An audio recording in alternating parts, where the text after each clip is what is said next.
Spirit, tapi dia bisa memaksimalkan Absorb dan juga Kupa sebagai salah satu power spike-nya. Thanks to Forgotten One yang udah kita bisa lihat di sini adalah Finn dan wow, Rich Guy, The Carry. Thanks to Albert juga karena ini benar-benar game yang membuat Albert semakin bersinar dengan Roger-nya. Kali ini dia juga tahu bahwa potensi dari Roger adalah snowball di early game. Dia udah memenangkan early game-nya, artinya dia tinggal main safe gimana caranya dia tidak terkena shadow kill. Dan tadi udah sempat kita lihat bagaimana performa dari Albert dengan menggunakan killing spree-nya. Tidak heran kalau seandainya MVP akan ada di tangan Albert. Karena dari micro play-nya yang ia mainkan atau pertontonkan kepada kita semua sebagai pecinta line outdoor. Ini, dan kenapa aku bisa bilang bahwa micro play seperti ini agak jarang dimiliki oleh para pemain atau mungkin dari para pro players yang ada di MPL. Kayak dari kalkulasinya dia, kehadirannya dia, lalu entah kenapa dari aku bisa bilang bahwa R7 mungkin jadi penopang awal ketika tadi teamfight jangka panjang terjadi, tapi dengan Albert yang memiliki burst damage yang sangat amat optimal seperti tadi di Maniac yang ia dapatkan di bagian jungle atau di bagian mid inner turret, ini membuat aku makin yakin bahwa ya well, kayaknya Link itu bukan satu-satunya masalah, tapi gimana microplay yang dimainkan sama Albert adalah permasalahannya. Dan inilah dia Albert dengan Roger yang win rate-nya masih 100% ternyata. Dari kill participation-nya dia 95%, artinya dia hampir hadir di semua teamfight. Atau kita balikan keadaannya, teamfight yang dihadirkan oleh RRQ Hoshi membutuhkan Albert. Nah, ini vice versa menurut aku. Kenapa? Kill participation, angka dan data berbicara. Karena balik lagi, emang dari teamfight yang dihadirkan oleh teman-teman RRQ Hoshi, mereka membutuhkan yang namanya Albert sebagai source damage utama. Jadi kalau misalkan gak ada Albert, otomatis ya mereka juga bakal lebih memilih untuk mundur, lebih memilih untuk kiting mungkin yang paling jauh. Dan dengan kehadiran dari Albert, dia bisa mendeal damage dengan sangat amat tinggi. Makanya aku nggak heran kalau tadi sebenarnya the carry-nya itu adalah Albert, karena emang damage-nya itu emang benar-benar dari dia yang pertama. Yang kedua, dia bisa memaksimalkan siapa targetnya yang bisa dimakan oleh Lycan Punch. Dan reset dari cooldown Lycan Punch itu adalah kunci Albert memainkan game-nya sebagai the carry. Itulah dia 40 dan juga Ranger Mas. Di game yang pertama cukup menarik, kita bisa melihat bagaimana performa Anarchios yang sangat amat agresif, dan ternyata aku bisa bilang catatanku sendiri yang bilang Kupa dan grup ini masih bisa dibilang ya cukup cukup back to textbook again, kayak Kupa against grup dia sangat kuat, tapi entah kenapa aku bisa bilang dengan pick Hayabusa di second phase apakah tidak terlalu terburu-buru ketika menengok mungkin aku ngerti banget Rebellion Genflix mungkin agak sedikit scare atau takut ketika Hayabusa terlepas dan itu adalah di tangan Albert, tapi back again Roger merupakan head up yang sangat amat mengerikan bagi Hayabusa sendiri, Ranger Mas. Oke, tapi kalau misalnya kita bisa bilang tadi ya, 95% kill participation, 5% itu yang satu kill terakhir yang Albert gak dapet. Albert tadi tumbang terakhir, yang dia tershutdown sama seorang Jisa. Di shutdown, pick off terakhirnya, nah itu. Jadi mostly, hampir berarti semua secara bukan data, tapi secara realnya, nyatanya, semua kill participation dari teamfight atas bawah segala macam. Ya, itu kecuali Roger sama bukan cuma Roger ya. Makanya aku sempat mention apa ya, kayak entah dari RRQ-nya juga yang teamfight itu membutuhkan Albert banget, atau emang Albertnya ini ditungguin banget sama RRQ sebelum terjadi teamfight, jadi vice versa. Dan emang keduanya balik lagi, kayak ini adalah game 5 lawan 5, kalau seandainya satu partikel aja dari tim itu nggak hadir, itu berarti bakal benar-benar pincang banget dari tim tersebut. Dan Albert membuktikan bahwa dia hadir di semua teamfight, makanya kill participation-nya sampai dengan 95%. Itu bener banget, tapi tentunya kita sebentar lagi bakal menuju ke gaming house. Sudah ada move on nih kita ya. Iya, sudah move on dari game pertama, tapi ingat Rebel and Genflix masih memiliki kesempatan di game kali ini. Dan tentunya untuk para fans dari Rebel and Genflix, kalian jangan berkecil hati, tetap semangat dan dukung di kolom komentar, dan kita bakal menuju ke draft pick 40. Udah ada Harley dan juga Matilda yang menjadi korban untuk langsung tidak bisa bermain di game yang kedua. Xbox again and again tetap di ban. Alright, sudah di ban terus-terusan kali ini. Dan linknya juga menjadi pilihan selanjutnya. Tidak ada sama sekali yang bisa dipertahankan untuk kali ini, karena kita bisa bilang linknya Albert aja udah di ban masih ada kesempatan untuk menang.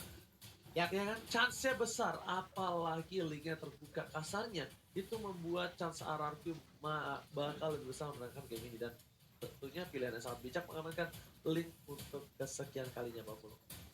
Oke, ini dia. Akankah nantinya kita akan melihat lagi bagaimana Roger bukan sembarang Roger sekali garuk langsung getar tuh kan? Kita nggak tahu lagi nih nantinya di game yang kedua. Mana tahu mereka masih tetap akan menggunakan hero tersebut dari arah Kyoshi. Ini dia udah ada head to head dari kedua roamernya, Prof. Oke, Antara kali ini Hal dan kita juga lihat. PYN ya. Aku lagi coba untuk membaca apakah Popol Kupanya akan dilepaskan lagi karena terlalu beresiko ketika membawa Popol Kupa kayak membawa banyak banget celah.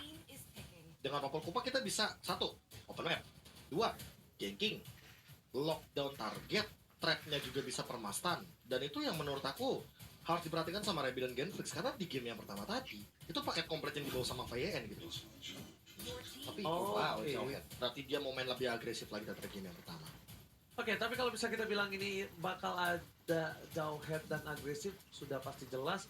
Tapi Profesor KB, kalau aku lihat ya, dengan ada di gameplay seperti ini, mungkin aja yang keluar akan ada seorang Lancelot, pick over Lancelot, dan bahkan, Clay, akankah dia menggunakan hero macam kayak Saber, Iya, Beatrix Eudora. ada, udah digunakan kemarin. Beatrixnya enggak sih? Kayaknya Beatrix enggak menurut aku. Saber mungkin ke arah Saber sama Eudora yang pick over kayak instant kill kayak gitu loh Bang Pulu.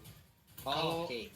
Oh iya, kalau ini tadi first pick-nya adalah Saber, mungkin sangat possible ketika kita mungkin akan menengok dari Beatrix, tapi dengan kehadiran Jauhead di awal, artinya dia ingin bermain yang emang bener-bener pasti, roamer. Jauhead roamer, oke udah pasti. Tapi kalau misalkan emang menghadapi Lunox dan juga Beatrix, aku mikir kalau seandainya Chow juga pilihan yang bagus, karena apa? Karena kedua hero dari Rebel dan Genflix ini adalah hero yang fight banget. Jadi mau nggak mau mereka bisa mencari celah dari split push. Atau jangan-jangan bener kayak yang tadi Ranger Mas bilang, mainin Lancelot juga nggak buruk karena dengan hero fight seperti ini apalagi yang diincar adalah backline, Lunox artinya agak sedikit dilema apakah dia harus menghindari Lancelot dengan menggunakan Order Billions atau jangan-jangan dengan menggunakan Cast Assault. Tapi Roger juga nggak buruk loh. Let's say back again, Lancelot atau Roger itu nggak buruk karena balik lagi dua-duanya bisa mencakar ke arah backline. Makanya tidak heran kalau seandainya Eudora juga yang tadi aku mention, ini akan diambil oleh Clay dan ini dia 3 pick untuk dari jungler, roamer dan juga mid laner teman-teman arah Yoshi. Chemistry antar caster juga ada bro, bukan hanya player saja bro. Nih, Oh kemarin teman-teman ya. kemarin aku sempat bilang bahwa aku Apa? ini gara-gara bisa nebak draft RRQ sebelumnya aku manggil diriku sendiri kacil, KB Acil. Emang ada sedikit kebanggaan dari diriku Pak Bulu. Yes benar. Itu Kacil. kertas kontrak ditaruh di meja sebelah. Apa tuh kacil kalau kacil? Apa Kacil kalau- itu kan KB kecil. Ah, ah. Sama kayak punya dia. KB acil, KB kecil. KB Acil. KB kecil orang segede itu. Badan. Lu apa? Iya. Ocil. Gua Ocil. Oh, Ocil. Bang Ocil. Nggak tergantung kalau gua jadi coach Ocil, kalau gua pemain jadi Bangji. Ya, Be, kasih bang. Gue pukul pakai apa Benedetta. nih orang yang ntar ya? Oke. Ya pasti jangan pukul pakai Samsung Galaxy S series tolong Pak itu. Itu jangan ya tolong. Bapak itu yang saya pukul nanti. Oke, Makanya kita gua back to the lagi. game. Back to the Back to the game. game. Nggak mau kalau gitu. Kita bakal lihat di mana di sini. Para Link pemain buat saya, dari Rebel and Genflix sudah mengamankan Benedetta, dan Benedetta ini mungkin dia cukup mengerikan karena bisa ke arah backline, dan sedangkan Grok yang sangat mengganggu pergerakan seperti kata Profesor Kapit sudah diamankan 40. Yap, ini dia. Groknya diamankan, Benedetta diamankan. Siapa lagi pilihan mereka nantinya? Karena tadi udah ada Lunox. Lunoxnya kemungkinan akan menjadi milik dari Buba. Mereka tadi udah ada Eudora, lalu udah ada Lancelot, dan juga ada satu player lagi ataupun satu player lainnya Jauhead. Berarti mereka nanti hanya tinggal mengamankan. Kayaknya nih dari Rebel and Genflix mereka mau menghilangkan fighter kelas tingginya nih, agar tidak bisa diamankan oleh RRQ Hoshi. Aku tiba-tiba kepikiran modelan kayak apa? Barat. Band kayak Barat bagus. Iya, Tapi nggak tahu kenapa feelingku bilang bahwa Chow. ya Chow R7 juga adalah salah satu lockdown yang mengerikan. Jadi mereka melepaskan hero-hero seperti itu karena kalau Barat kayaknya masih bisa dikontes sama Lunox sih Pak Pulu. Yoi. Ini juga Martis. menjadi pilihan terakhir gak? Wow, Martis tidak ada roamer lagi ya. Untuk Rebel and Genflix diperkecil lagi pemilihan dari roamernya. Ya, karena Lihat, kalau cover kayaknya bakal jadi bola dilempar sih ya nggak sih Ranger Mas?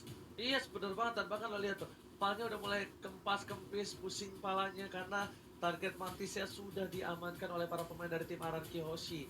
Draft di counter draft kali ini. Dan ternyata para pemain dari tim Rebellion Gameplix mereka masih terbuka bebas kalau mereka mau coba untuk bermain buka bus. Satu hal yang bisa ngebuka bus dan dia punya durability yang cukup besar, mungkin Akai kalau dia mau. Kalau dia mau membuka Akai, tapi ternyata Baras untuk sisi samping terlebih dahulu sebelum dia mengamankan roamernya Bang Bulu. Yap, itu dia Baras ternyata diamankan ya untuk Rebellion Gameplay. Berarti 2 pemilihan terakhir. Ruby masih terbuka bebas sejauh ini. Apakah Ruby akan menjadi milik dari Araki Hoshi untuk bisa menjadi FP-nya juga, untuk bisa menjadi side lane-nya juga? Damage lagi nggak sih ke gold lane-nya, Prof? Aku tiba-tiba kepikiran Beatrix karena ini 4 hero-nya bisa banget head to head match up lawan Beatrix, tapi kayaknya itu bukan tipikal hero Skylar. Jadi kita coret Beatrix di Alice, sini kan? dan aku mikir di Alice itu yang pertama. Alice Alice. bisa banget kontes lawan Esmeralda, tapi itu adalah di gold laner, jadi agak beresiko sekali untuk di sekarang. Tapi mau nggak mau, Alice dan satunya wow, ternyata Tamus. Alice. Wow. Tamus Tamus Alice. menang lawan Esmeralda, tapi kalau menurut aku harusnya di switch lane aja sih. Jadi biarin aja Alice-nya ketemu sama Barats. Yes. Jadi nanti Tamus bakal head to head match up sama Esmeralda karena wah, sebagai SP laner, Ranger Mas coba tolong jelaskan Tamus versus Esmeralda. Tamus versus Esmeralda sudah bisa dipastikan di early game Esmeralda bakal bonyok, apalagi dengan Bonyok. adanya satu buah Vengeance. Ya Vengeance. kan? Vengeance ya kan untuk seorang Thomas, tapi di sisi lain High Loss kali ini akan menjadi salah satu samsak bulan-bulanan warga yang berada di garis depan. Kenapa dia pakai High Loss? Mungkin untuk mengganggu pergerakan, mungkin dari ada seorang Tamus, ada seorang Alice, semuanya bisa dia hentikan pergerakannya setidaknya walaupun nggak berhenti, memperlambat kinerjanya supaya tidak maksimal. Tapi itu kalau High Loss-nya tidak dimakan terus-terusan, karena High Loss kita tahu kuda ini punya glorious pathway, tapi dia kalau mungkin di battle spell-nya tidak akan menggunakan flicker. Jadi skill escape mekanismenya tidak ada, cuma ada 4 kaki yang akan berjalan dan bergerak untuk menggapai impian bersama kamu. Yap. Itulah yang akan kita lihat nantinya di babak itu ataupun di game yang kedua, di match kita yang kedua pula untuk hari ini antara Araki Hoshi dan juga Rebellion Gameplay. Oke, quick prediction, KB, Rebellion or Araki? Wah, ini kalau misalkan early stage pasti di RRQ sih karena mereka punya Eudora, so mungkin bakal bisa dimaksimalkan dari instant kill pick off-nya, apalagi dia bawa jauh head. Oke, KB Araki, sementara Oji. Dari draftnya ini untuk saat ini masih di RRQ sih. Tapi kalau misalnya bisa di kontes kita kan gak ada yang tahu. Dan langsung saja Benar. kita menuju ke Land of Dawn untuk kali ini. Para pemain dari tim RRQ dan juga Rebellion Gameplix masih seperti biasa. Dan untuk kali ini agak sedikit berbeda untuk Val. Val tidak mau terlalu birahi, tidak mau terlalu barbar seperti biasanya. Dia bakal coba untuk mengawal pergerakan karena dia adalah tank cover, bukan tank inisiator. KB. Iya, dan bahkan kalau misalkan menengok dari Val, ini playstyle-nya dia tuh emang playstyle yang nabrak-nabrak, yang mainnya agresif banget. Makanya kita tidak kaget kalau sana nanti di menit yang kedua sampai dengan menit yang kelima, Rebellion Gameplix bakal mencoba untuk mengembalikan keadaan dengan cara nabrak. Apalagi dia bawa Vengeance, dan ini bakal berat banget untuk menumbangkan Hylas ketika dia bawa Vengeance. Jadi buat RRQ Hoshi, mereka harus consider gimana caranya mereka bisa mengincar cara backline dan menumbangkan Huba. Karena Huba merupakan satu-satunya target yang paling possible untuk ditumbangkan di early stage seperti ini, Rangers. Yes, betul banget, barang betul Profesor Kamen terhormat, tapi ternyata di bottom lane Skylar, dia mau ngebuktiin ke Profesor dan juga ke Ranger Mas kalau gua walaupun pakai Alice yang harusnya Alice di early itu agak sedikit tidak terlalu kuat, tapi kali ini bahkan Esmeralda dan seorang Birul yang terketar-ketir ejector karena belakang R7 yang menjadi pilihan, tapi lihat dari bottom lane cake-nya berhasil, tapi first blood didapatkan. Combo antara Clay dengan featuring Albert kali ini berhasil mendapatkan satu poin tambahan, dan sepertinya Turtle akan dimakan oleh tim Araki Hoshi, Pak. Oke, itu dia first blood-nya pun udah tercipta, dan ini CCTV dari Tartar, persembahan Live by Mandiri. Skylar yang masih berjibaku untuk melawan ke arah Birulnya dengan menggunakan Esmeralda. Ada info juga cabang FPZ Esport PON yang 20 Papua 2021 nih. Wih, dia ada Mobile Legends, bos. Setiap kali pertempuran di bagian bawah pun masih tercipta. Hanya saja untuk Skylar, dia masih pergi dengan Flying Blood yang dia miliki, Noji. Yes, benar bukan Spara, benar 40 dan bahkan di sini para pemain dari tim Rebellion Genfix mencoba untuk take over turtle-nya dan lihat Val sama R7 ganti-gantian. Informasi telah diberikan, kali ini nggak mau dan akhirnya di reset begitu saja terlalu lama dari Val-nya. Val tersisa seorang diri, Vengeance dibuka, belum masih ditahan begitu saja, tapi lihat ada petir bukan sembarang petir dari seorang Clay. Meanwhile, beberapa player dari tim Rebellion Genfix sudah stand by position, Vengeance telah dinyalakan, Ghost Spider udah belum dimiliki, tapi PN banget coba dipasang dan 1 poin diamankan. Menuju ke seorang Jisa, Renner bisa dikeluarkan, tapi Renner bisa ada mengkasih permainan dari seorang Jisa dan lihat Albert kali ini dengan punchernya belum berhasil mendapatkan apapun dari seorang Jisa. Yap, tapi turtle-nya masih terbuka dan turtle-nya pun kali ini akan menjadi milik dari Albert yang di tempat yang berbeda. Skylar langsung dibantu oleh Clay berhasil untuk mendapatkan 1 player lagi yang dimiliki oleh Rebellion Gameplay. Mulai bonyok 3-1 point kill dan juga ada 1 turtle yang berhasil diamankan. Alright, betul sekali 40, tapi kali ini kita bakal lihat saksikan sendiri. Divide terjadi, gol sepatu dibuka. Karpet merah untuk para pemain tim Anarkiosi, tapi ternyata kali ini kisahnya berhasil dapetin PYN. Masih ada ejector. One flag from Skylar berhasil mengcover seorang PYN pertukaran jungler dengan 2 support dan juga tanker. Profesor KB, is it worth it? Wow, aku tidak melihat ini adalah pertukaran yang cukup baik bagi Rebellion Genfix karena back again Jisa tumbang. Tapi yang paling terpenting adalah Val-nya nggak boleh tumbang di saat teamfight turtle terjadi. Karena dari tadi ya, aku melihat ketika teamfight turtle tuh benar-benar penting banget kehadiran dari Val. Dan tapi di arah bottom lane-nya Skylar, dia nggak punya mana. Kalau dia punya mana, itu adalah kerugian yang berlipat ganda bagi Rebellion Genfix. Karena ini tumbang Esmeralda aja udah rugi. Dan itu benar-benar rugi banget kan Mas. Yes, betul sekali, tapi lihat dilempar ke arah belakang, Val masih menjadi pilihan bola-bola warga dan bahkan 1 petir, bukan sembarang petir, dikati begitu saja. Ryuk mau kemana, nggak boleh pulang, mau jadi goyang dipaksa dan ternyata anak kecil kali ini harus flicker ke arah belakang. Jangan panggil aku anak kecil, tapi dinosaurus kecil paman, tolong aku. Di arah top lane, dia tersisa seorang diri untuk melakukan clearing minion, sedangkan Skylar dengan stiker evolve-nya masih coba untuk bertahan di arah bottom lane dengan alat block out of Oke, Skylar-nya pun masih sangat-sangat kuat, masih sangat-sangat strong di bawah untuk mempertahankan ke arah lane-nya sendiri. Tapi dari minimap kita lihat ada pergerakan 3 orang, ada Lunox, ada Roger dan juga Esmeralda, di mana kali ini kita lihat lagi dan lagi terjadi. Kukira Baywa ternyata bawa kawan, Elisnya pun menghilang, namun di tempat yang berbeda pun ada aksi yang sama dilakukan oleh Ararki Hoshioji. Yes, emang karena memang dari seorang Alice ini tidak bisa terlalu kuat di arah early game. Dia memang di arah late game. Memang hero scaling diprioritaskan untuk asuransi late game. Tapi dengan turtle yang diamankan ditukar dengan 1 buat turret di arah top lane sebenarnya rugi. Kecuali R7 dapetin 1 turret di arah atas. Dan ini akan menjadi sedikit adil untuk tim Ararkioshi. Dengan segi gold yang tidak terlalu... jauh deh, gara-gara 1 turtle itu jadi jauh. Dari bedanya 2000. Jauh deh. Matematikanya biasa, tapi ternyata VN Ghost Spider dibuka, figure ke arah belakang, 1 stun diamankan, tapi VN masih sabar, nunggu momen, nunggu timing karena tidak ada powerful buff untuk teamfight seorang Albert 40.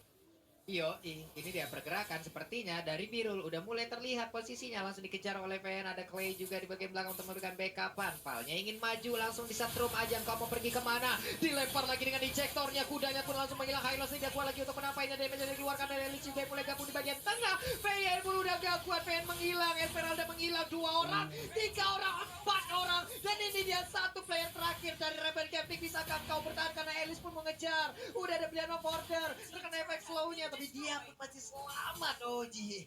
Man, lihat kini Albert mau coba mainin puncher tapi terlalu jauh, nggak berhasil untuk mengejar ke arah pemain dari tim Rebel Games Item ya. Profesor, silakan.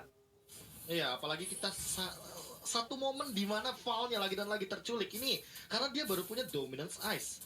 Dan itu gak cukup untuk mendobrak semua damage yang diberikan oleh teman-teman Anarkioshi. Oke, kita lihat di sini Albertnya udah punya War Axe. Yang artinya dia benar-benar ready banget untuk teamfight jangka panjang. Dia bakal punya penetration selama mungkin ketika puncher masih berjalan.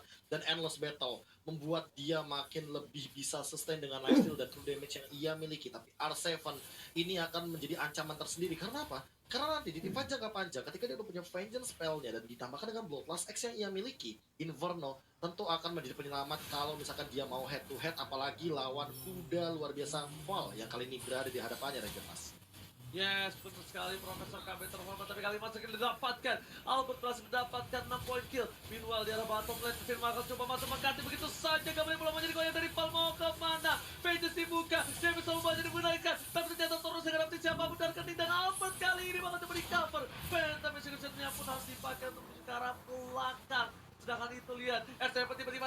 Jisa terkaget terkejut terheran-heran tidak ada human transform. Kenapa kali kan Ponce tidak ada? Jisa tershutdown di depan sana. R7 benar-benar mengejutkan surprise tim depan dan bahkan para pemain tim Rebel Games kali ini para poranda. Strateginya tidak berjalan dengan lancar. R7 berikan di depan sana berhasil ditumpahkan dengan 1 poin oleh seorang Luna. Duba akhirnya memberhentikan pergerakan barbar dari seorang R7. Sampai sana loh dia ngedorong mundur pemain Rebellion Gameplay, hampir masuk ke dalam pagar rumahnya masing-masing. Nih ibarat dia ngedorong nih dari Pulau Gadung sampai ke Kemang Selatan nih Ji, didorongnya tuh Ji. Jauh banget, sendirian aja digangguin oleh R7. Player call supaya lebih mandiri di mana Skylar mengungguli dari siapapun yang ada di lane of down untuk perolehan goalnya. Profesor, ini lambat laun. Gak bakal lama lagi kalau mereka dari Rebellion Gameplay hanya seperti ini mempertahankan seperti ini, hanya tinggal menunggu momen, tapi momen itu entah kapan datangnya. Mereka harus pintar untuk mencari momennya ya Prof, kalau ingin bisa ngebalikin keadaan. Ya, tunggu momen snowball sih, karena kalau dia diculik satu persatu terus-terusan kayak gini, nah itu dia, itu yang ditakutkan. Bakal ada penculikan lagi dan bahkan timpannya akan berlanjut terus Ranger Mas. Oh my god, Albert Almos berhasil kabur dan ternyata tidak terlalu cepat. Laser Winter Tracer dikeluarkan, langsung ke arah belakang. Skylar memberikan semua damage terhadap para pemain tim Rebellion Gameplay. Dan bahkan kali ini 4-2. Biru gak boleh pulang, maunya digoyah dan pakat Biru ditumpangi di arah turretnya. Langsung tidak bisa bergerak banyak dan Biru hanya bisa pasrah 40. Yap. Itulah yang terjadi lagi dan lagi. Harus kehilangan begitu banyak player dari Rebellion Gameplay. Man dari arah Kyoshi, mereka begitu menguasai pertandingan. Dan sekarang Skylarnya punya purple buff, siap untuk makin mengacak-acak lagi, siap untuk makin menabrakkan dirinya ke kerumunan player Rebellion Gameplay, Koji. Alright, bener banget 40. Tapi lihat di sana damage yang diterima oleh seorang Val terlalu banyak. Bahkan Val dia udah menjadi bulan-bulanan warga dengan 5 kali ditumbangin. Udah mulai masuk ke arah belakang. Ada masih seperti seorang Pirul. Esmeralda gak bisa bertahan, tapi lihat damage terlalu besar diisu dengan Bloodthorn dan bahkan Esmeraldanya lumpuh. Langsung tak bergerak sama sekali. Di tengah sana, SM coba dimasukin, dimakan, dilahap, dijilat, dilepain dan bahkan Vengeance yang di-pop up. Inferno dibuka, Val tertahan seorang diri. Tapi di belakang sana Skylar berhasil mengusir mundur seorang Huba yang gak bisa mengcover seorang pemain tim Rebellion Gameplay. Tapi di arah top lane-nya, lihat top lane-nya. Top lane mencoba di raiding, tapi ternyata itu gak cukup untuk Rebellion Gameplay yang mereka almost kehilangan turret inhibitornya 40. Yap, cuman posisi dari Roger kayaknya udah mulai ke spot, Tamusnya ngegejar, kayaknya bakal ketahuan. Yap, ini dia. Ini akan menjadi momen yang sangat-sangat mengerikan untuk satu player yang dimiliki oleh Rebellion Gameplay. Di mana Tonrosnya udah mulai masuk, ada Lycan Pons, gak bakal kuat. Gak bakal bisa untuk menangkal fight-nya damage yang dikeluarkan oleh Lancelot dan juga Tamus. Ya, licin juga Lancelot yang mirip gue, tapi silakan Profesor. Mohon maaf, saya dengar tadi ya. Jangan kira kami tidak dengar. Iya, jangan kira kami tidak dengar. Tapi itemization-nya Blade of Despair membuat damage yang tadi kejutan banget mungkin bagi Pak Pulung, karena Jisa juga udah terdeteksi terlebih dahulu oleh Molten Side yang dimainkan oleh R7. Dan tidak, bahkan Clay, bahkan Skylar. Gak, aku kira cuma R7 doang yang tadi mengamankan item untuk anti ejector. Dan ternyata kali ini semua pemain dari RR Kyoshi beli anti ejector biar ini fokusnya Finn bener-bener ngelontarin Rebellion Gameplay, karena defense item yang mereka miliki belum begitu banyak. Dan bahkan damage dari Huba dia hanya mengandalkan dari Genius One. Artinya dia tidak memiliki damage yang benar-benar konstan karena belum ada Holy Crystal di sini, belum ada bonus damage yang cukup tinggi juga. Dan Val dia benar-benar harus memikirkan gimana caranya itemization dia benar-benar bisa maksimal. Dia punya anti shield, tapi dia akan sangat rapuh ketika di hadapan Albert karena dia hanya mengandalkan satu buah Dominance Ice. Dan itu nggak cukup karena target utama dari Dominance Ice adalah regen HP dari R7, dan R7 membalaskan hal tersebut dengan Dominance Ice juga. Jadi regen HP dari Val juga nggak bakal maksimal, dan Vengeance-nya bakal kita lihat bagaimana Tamus head-to-head match up melawan Val sesaat lagi, Ranger Mas. Alright, bener banget. Tapi kali ini lihat R7 dengan roda komedi diputar ke depan, tapi Skylar mencoba untuk masuk ke arah belakang. Ubah menjadi pilihan. Siapa mau dilempar, tapi Finn kali ini dengan flicker gak berhasil mendapatkan siapapun, bahkan Finn harus tumbang di depan sana. Sang kapten Skylar harus hilang. Tapi Albert masih mau lebih. Dengan depan Jeda dikeluarkan. Ada Skylar depan sana. Skylar juga tidak mau terlalu terburu-buru karena mereka menunggu satu buah super minion. Dan ternyata mereka tarik ulur lagi. Mereka nggak mau terlalu terburu-buru karena tak ada sang kapten untuk kali ini. Profesor dan juga Pak Pulu. Yap. Dengan konsel yang dia tadi udah gunakan, dia masuk ke bagian dalam, ada flicker juga yang udah dia gunakan. Tapi ternyata tidak ada target dan sekarang akan ada satu pick up yang dilakukan oleh pemain dari Arkeosi. Untungnya Eudora masih bisa pergi, Clay-nya langsung kabur, ngacir pergi ke arah yang berbeda, memisahkan diri rekannya. Jisa masih mencari, udah ada satu Phantom Execution, sakit banget. Brianna Border, Alice-nya mulai masuk, langsung di stun aja, mulai disedot semuanya, mendonorkan darah terhadap Alice. Skylar yang mengejar lagi ke arah mana, engkaunya masih bisa selamat untuk Skylar. Tapi R7 masuk terlalu dalam dan hilang sudah beberapa pemain yang dimiliki oleh RRQ Oji. Oke, tapi lihat Skylar langsung mundur ke arah belakang. Di sini 3 versus 4. Para pemain dari tim RRQ ada sang kapten. Kali ini bakal coba untuk masuk ke arah belakang. Skylar mencoba untuk nge-cutting tapi ternyata tidak. Skylar pun sadar dia harus tidak boleh terlalu nafsu, tidak boleh terlalu birahi. Karena kalau misalnya nafsu sedikit saja hilang sebelangga. Dan para pemain dari tim RRQ akan coba untuk pertandingan 4 versus 5. Satu bos stand dikeluarkan, Tondos telah dikeluarkan. Tapi ternyata lihat Argos Pato telah dikeluar dikejar oleh Sajisa. Dengan posisi keluarga, seorang Clay. Dan pakai Clay ditumpahkan begitu saja tak tersisa. One man situation di arah bottom lane. Albert versus Jisa kali ini lihat. Mencoba dikejar, mencoba dihajar. Dia terlalu besar, Tondos sakit. Pegaknya lihat langsung serigala berbulu domba. Kali ini harus berubah menjadi serigala berbulu kelinci. Coba dengan pancernya ting ting ting. Double kill ke arah belakang. Looking for triple kill, looking for Media kah? Dan di sini disisir Media ke seorang Albert. Looking for Seven. Seven bersama di FPL season yang ke-8. Albert Keeper.